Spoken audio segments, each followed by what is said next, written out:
कि बिहार में नौकरियां नहीं है, बिहार में अवसर नहीं है, बिहार में हम व्यापार नहीं कर सकते हैं प्रॉपर वे में। मैंने उसी को एक चैलेंज के रूप में स्वीकार किया और आज मैं उसको साबित करके भी दिखा रहा हूं। मैं सभी के शॉर्ट में सिर्फ इतना कहना चाहता हूं कि जिन लोगों ने बिहार को बदनाम कर रखा है, उन लोगों में अगर सबसे पहला नाम अगर आता है वो किसी बिहारी का आता है। खुद बिहारी ही अपने बिहार को बदनाम करने का काम करते हैं। सर, आज के डेट में हमारे साथ 200 से ज्यादा लोग जुड़े हुए, 300 से ज्यादा हमने अभी तक रजिस्ट्री दे चुका है। मेट्रो सिटी में भी लोगों का प्यार आज तक मिलता है और मैं काफी खुश रहता हूं। कहीं से कोई दिक्कत नहीं है। लोग कहते हैं रेरा आ गया है, कानून इतना टाइट हो गया है। कानून उनके लिए टाइट हो गया है महोदय, जिन्होंने सरकार को और लोगों को, जनता को बेवकूफ बनाने का काम किया है।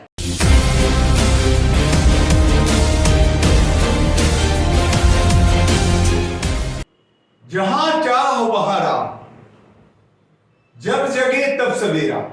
माना कि अंधेरा घना है, माना कि अंधेरा घना है, चारों तरफ धोखा और फरेब है। हम तो अच्छे बने, हमें किसने रोका है। आप देख रहे हैं जनादेश लाइव, मैं हूं अनूप कुमार सिंह। आज हमारे स्टूडियो में एक ऐसे मेहमान हैं जिन्होंने झारखंड से, जमशेदपुर से नौकरी पेशे में से जुड़े हैं, नौकरी करते थे जमशेदपुर में और झारखंड से आकर बिहार की राजधानी पटना में बिहार के लाल हैं, अपने आप को स्थापित किया इन्होंने और रियल एस्टेट और कई व्यवसाय से पारंगत हैं। इन्होंने अपने कड़ी मेहनत और जौहर से जो मुकाम पाया है वो काबिले तारीफ है। आइए हम स्वागत करते हैं अरविंद सिंह जी का। अरविंद जी नमस्कार, आपका गणादेश लाइव में स्वागत है।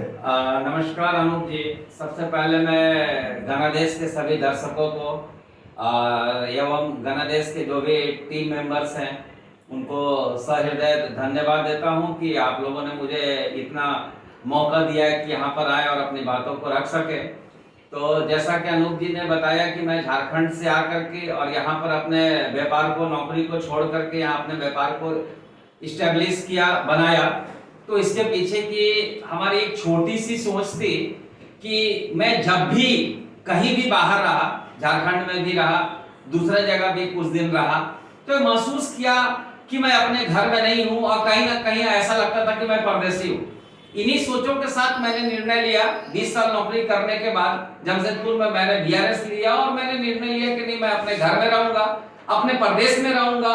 लोगों की जो सोच है कि बिहार में नौकरियां नहीं है, बिहार में अवसर नहीं है, बिहार में हम व्यापार नहीं कर सकते हैं प्रॉपर वे में, मैंने उसी को एक चैलेंज के रूप में स्वीकार किया और आज मैं उसको साबित करके भी दिखा रहा हूं। महोदय, मैं सन 2016 में पटना की धरती पर पूर्ण रूप से कदम रखा। इसके पहले भी मैं सगुना मोड़ के पास आशुपुर ग्राम का निवासी हूं, आना जाना तो बराबर लगा रहता था। लेकिन 16 से मैं पटना की धरती पर व्यापारिक कदम रखा और 2017 में हमारी company Direct Sale Buildcon Private Limited के नाम से हमने एक कंपनी बनाई। उसके बाद हमने रियल एस्टेट के क्षेत्र में कदम रखा। निरंतर आगे बढ़ते हुए, निरंतर लोगों का सहयोग मिलते हुए हमने अपने कंपनी का मेट्रो सिटी प्रोजेक्ट लाया। 2018 में हमने इंप्रेशन होटल सगुना खगोल रोड में है, जो 3 स्टार लेवल का बैंकेट भी है, होटल भी है, उसकी भी स्थापना की। साथ ही साथ हमने बिल्डिंग कंस्ट्रक्शन के क्षेत्र में भी कदम रखा। पटेल चौक विजयनगर में हमारा इंप्रेशन टावर बन रहा है, हमारा लेखा नगर में मेट्रो टावर बन रहा है।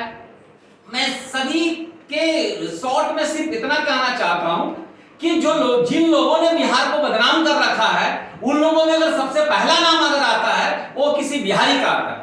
खुद बिहारी ही अपने बिहार को बदनाम करने का काम करते हैं। सर, आज के डेट में हमारे साथ 200 से ज्यादा लोग जुड़े हुए, 300 से ज्यादा हमने अभी तक रजिस्ट्री दे चुका है। मेट्रो सिटी में भी लोगों का प्यार आज तक मिलता है और मैं काफी खुश रहता हूं। कहीं से कोई दिक्कत नहीं है। लोग कहते हैं रेरा आ गया है, कानून इतना टाइट हो गया है। कानून उनके लिए टाइट हो गया है महोदय, जिन्होंने सरकार को और लोगों को, जनता को बेवकूफ बनाने का काम किया है। जो ईमानदारी से काम कर रहे हैं, मैं कहता हूं कि बिहार ऐसी धरती किसी जगह पर नहीं है, पूरे इंडिया क्या पूरा विश्व में नहीं है जहां पर क्या आप अपने व्यापार को, अपने आप को स्टेब्लिश कर सकते हैं, सुरक्षित रख सकते हैं और अच्छे से व्यापार कर सकते हैं। जरूरत है सिर्फ आपको अपने हौसला और अपने ईमानदारी पे विश्वास करने के लिए। अगर आपके अंदर ईमानदारी है तो निश्चित रूप से आप बिहार की धरती पे अपने कमाते हुए और लोगों को रोजगार भी दे सकते हैं, आप खुद भी आगे बढ़ सकते हैं।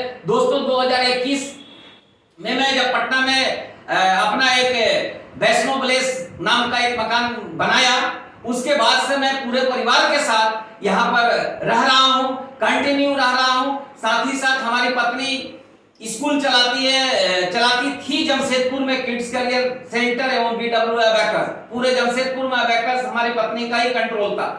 साथियों में बताते हुए अपार हर्ष हो रही है कि मैं जब पटना आया, पटना में भी मेरी पत्नी ने किड्स करियर सेंटर चालू किया और आज विद इन 3 मंथ्स, 3 महीने के अंदर हमारे पास करीब मोर देन 25 स्टूडेंट भी आए और लोगों को भरपूर सहयोग मिल रहा है। अगर आपके अंदर बुलंदी है, आपके अंदर क्वालिटी है, आपके अंदर ईमानदारी है, आपके अंदर कर्मठता है, तो आपके लिए बिहार की धरती से बेहतर विश्व में कोई धरती नहीं है। और अगर कर्मठता नहीं है, ईमानदारी नहीं है, तो साथियों आप किसी भी धरती पे चले जाओ, परेशानी सेम होने वाली है।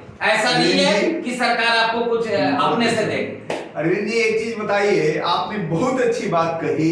आपने हमारे घनादेश लाइव के दर्शकों का, पूरे बिहार वासियों को एक बड़ा संदेश दिया है। जी आपने बिल्कुल कहा कि बिहार के लोग ही बिहार को बदनाम करते हैं। एक बिहारी 1000 के भारी कहा गया है, एक कहावत चरितार्थ होती है बिहार से बाहर लोगों को। और बिहार से ही निकल के मुंबई हो, दिल्ली हो या देश और विदेश के कई कोने में बिहारी अपने आप को अपने हुनर से, अपनी कड़ी मेहनत से, अपनी काबिलियत से एक नया मुकाम, इतिहास लिखते हैं। तो ऐसा है और बिहारी हर जगह अपनी काबिलियत करते हैं, लेकिन कुछ तथाकथित कुछ गलत लोग हैं जो बिहार को बदनाम करते हैं। इन्होंने जो बात कही वो बिल्कुल सत्य है। तो इनकी पत्नी भी, मैडम जो है, वो भी इनके व्यवसाय में बराबर की भागीदार हैं और हम मिल चुके हैं इनकी मैडम से और काफी वो हुनर रखती हैं, महाराष्ट्र से जुड़ी हैं। तो अरविंद जी बताएंगे और अपने बारे में कुछ बताएंगे और यहाँ कैसे उद्योग खड़ा किया जाए, बिहार को और कैसे बेहतर किया जाए। आइए जानते हैं अरविंद जी से कि बिहार को और कैसे बेहतर किया जा सकता है। अनूप जी, मैं बड़ी बातें तो नहीं बोल सकता हूँ, लेकिन कुछ चीजें मुझे जो दिखाई पड़ती है, मुझे कुछ खलती है। जैसे मैं पटना के लिए स्पेशली बात अगर करूं तो थोड़ा सा सरकार का ध्यान आकर्षित आपके माध्यम से करना चाहूंगा कि टूरिज्म विभाग को बढ़ावा देना चाहिए, टूरिस्ट को बढ़ावा देना चाहिए। और उसके लिए हमारे पास कुदरत का दिया हुआ सबसे बड़ा वरदान है गंगा नदी। मैं थाईलैंड गया था तो मैं बैंकॉक में देखा था, एक नाला है और नाले पे वो लोग स्टीमर चला रहे हैं, बड़े बड़े स्टीमर है जिसमें 400-500 लोग बैठे हुए हैं। पर हेड 1200-1500 रुपए लिया जा रहा है। 3 घंटे का प्रोग्राम चल रहा है, लाइव ऑर्केस्ट्रा चल रहा है, डिनर चल रहा है और अच्छा खासा वहां रेवेन्यू जनरेट हो रहा है और उससे सरकार को भी अच्छा खासा बेनिफिट हो रहा है।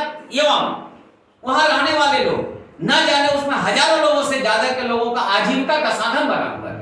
तो मैं सरकार को यह कहना चाहता हूं कि आपके पास इतनी बड़ी अपॉर्चुनिटी है, नैसर्गिक अपॉर्चुनिटी है, प्राकृतिक अपॉर्चुनिटी है, आप उसको एक्सचेंज करें। आप चाहें तो इस गंगा नदी के किनारे को उस रूप में परिवर्तित कर सकते हैं कि यहाँ पर हजारों की संख्या में लोग रोजगार मिलेगा, प्लस सरकार को भी करोड़ों नहीं अरबों में रेवेन्यू का संग्रह होगा और हमारा विकास, हमारा बिहार और भी आगे बढ़ेगा। बिल्कुल सही कहा इन्होंने कि टूरिज्म का बढ़ावा बिहार में होना चाहिए, क्योंकि आप जानते हैं कि बिहार में शराबबंदी के बाद टूरिज्म काफी प्रभावित हुआ है। ऐसे कई लोगों का ये कहना है, बाहर के लोग जो बिहार आते थे उसमें कुछ कमियां आई हैं, तो कई प्रकार से टूरिज्म को बढ़ावा मिल सकता है। और बिहार में और उद्योग कैसे आगे बढ़ेगा, बिहार में रियल एस्टेट और कैसे बेहतर हो सकता है, आइए जानते हैं अरविंद जी से कि अरविंद जी को काफी अनुभव है इस मामले में। ये 20 साल टाटा कंपनी में नौकरी की है, उसके बाद इन्होंने रियल एस्टेट में अपना कदम रखा, जमीन में कदम रखा और काफी कम समय में इन्होंने बेहतर करके अपने आप को दिखाया है। इनसे बिहार के लोगों को प्रेरणा लेनी चाहिए। आइए जानते हैं अरविंद जी और कैसे आपको बताएंगे। अनूप जी, जैसा कि मैं पहले भी बताया हूं, अब मैं बता रहा हूं कि अपने कर्म तो होना ही चाहिए। साथ में सरकार से हमारा सिर्फ इतना अपील होगा कि वो जो भी व्यापारी हैं, जो भी उद्योगपति हैं, छोटे हो या बड़े हो, सभी लोग अपना टैक्स जिम्मेदारी के साथ दे रहे हैं, तो उनकी थोड़ा सुरक्षा की गारंटी होनी चाहिए। अगर वो किसी प्रकार से अगर प्रशासन की मदद चाहते हैं, अगर वो लीगल मदद है, तो उसको बढ़ चढ़ करके प्रशासन को सहयोग करना चाहिए। और बाकी जो लोग गलत है, निश्चित रूप से सरकार उसे दंडित करे, उसमें कहीं दो राय नहीं है। लेकिन सही लोगों के साथ में निष्पक्ष हो।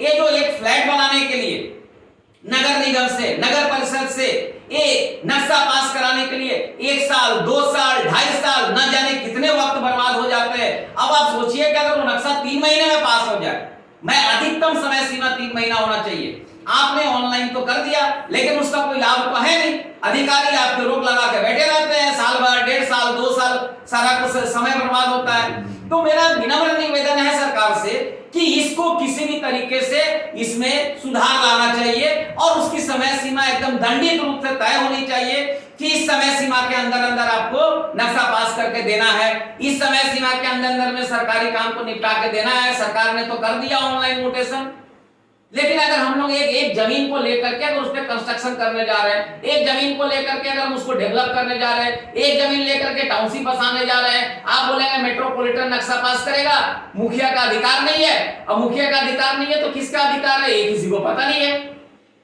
इस परिस्थिति में कैसे एक व्यापारी यहाँ व्यापार कर पाएगा? समस्या कुछ सरकारी तंत्र में सुधार करने की भी आवश्यकता है।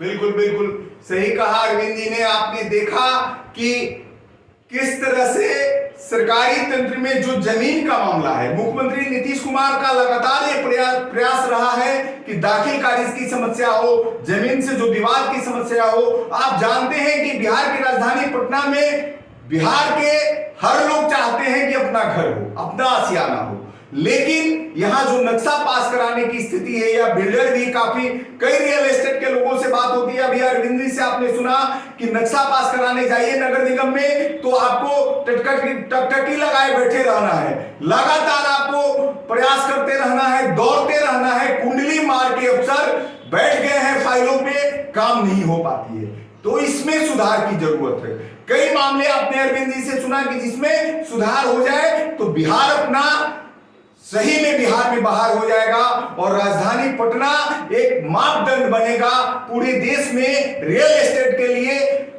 पटना बिहार की राजधानी जो एक नजीर बनेगी। ऐसे भी कहा जाता है कि बिहार की राजधानी पटना को कंक्रीटों का शहर, भवनों का शहर माना जाता है। आइए जानते हैं अरविंद जी से 2 शब्द में कि आखिर पटना में भवन तो लगातार बन रहे हैं, रियल एस्टेट का कारोबार तो बढ़ रहा है, लेकिन व्यवस्थाएं क्या है, कैसे लोग व्यवस्था के लिए दौड़ रहे हैं? अरविंद जी बताया। निश्चित रूप से बिहार की राजधानी होने के नाते हर एक प्रदेश की राजधानी जो होती है वो ज्यादा विकसित होती है और उसी प्रकार से हमारा पटना भी काफी पहले की तुलना में काफी विकसित हुआ है। सरकार के प्रयास से यहाँ मेट्रो और भी नित्य दिन ऑनलाइन का बहुत सारा काम हो रहा है। लेकिन समस्या यहाँ पर होता है सर कि उसको धरातल पे उतारा जाए और लोगों को ट्रैफिक व्यवस्था में सुधार के लिए थोड़ा सा और इसको लिबरल बनाया जाए, चाहे पुल को बढ़ाया जाए या तो फिर कुछ ऐसा सरकार उपाय करे जिससे कि थोड़ा ट्रैफिक व्यवस्था चुस्त दुरुस्त हो। बिल्कुल सही। आपने देखा कि अरविंद जी ने कई बिंदुओं पे आपको बिहार के लोगों को प्रेरणा दी, बिहार के युवाओं को बताया इन्होंने कि कैसे आप यहाँ रोजगार पा सकते हैं, रियल एस्टेट का कारोबार बदलेगा और बिहार और सरकार अगर कुछ सुधार कर दे, सरकार इसमें आंशिक बदलाव लाए तो और ये बढ़ेगा काफी। अपना पटना बिहार की राजधानी और पूरा बिहार उद्योग के रास्ते आगे बढ़ जाएगा। 2 शब्द हम जानना चाहेंगे कि बिहार के युवाओं के लिए अरविंद जी क्या प्रेरणा देंगे, यहाँ रोजगार के अवसर कैसे बढ़े, क्योंकि बेरोजगारी काफी बढ़ी है, रोजगार के अवसर कैसे बढ़े, आप बिहार के युवाओं के लिए क्या प्रेरणा देंगे? बिहार के युवाओं में जो सरकारी नौकरी की जो होड़ लगी है, मैं उनसे यही कहना चाहूंगा कि सरकारी नौकरी के होड़ में न रहें स्वावलंबी बने, आप खुद से इंटरप्रेन्योर बने और खुद से अपना व्यापार को, छोटी रकम से भी आप अपने व्यापार को शुरुआत कर सकते हैं। तो सेल्फ डिपेंड होने का प्रयास करें, ना कि सिर्फ और सिर्फ नौकरी के पीछे भागते रहे और सरकार को दोषारोपण करते रहे। बिल्कुल सही। आपने देखा कि अरविंद जी ने हर बिंदुओं पे आपको प्रेरणा दी, बिहार के युवाओं को कहा कि आप स्वावलंबी बने, खुद रोजगार का अवसर तलाशें, छोटी पूंजी से अपना खुद का धंधा शुरू करें, नौकरी का रोना नहीं रोए, और इससे अपना बिहार भी आगे बढ़ेगा और पूरा देश आगे बढ़ेगा, बिहार नजीर बनेगा इसमें। तो चलते चलते हम अरविंद जी का काफी धन्यवाद देते हैं, इन्होंने अपना कीमती समय निकाला। आगे मिलते हैं, फिर आप नए मेहमान से हम आपको परिचय कराएंगे और जानेंगे कि बिहार को कैसे बदलेगा बिहार। आने वाले दिनों में इस पे चर्चा करेंगे। तब तक के लिए नमस्कार। धन्यवाद।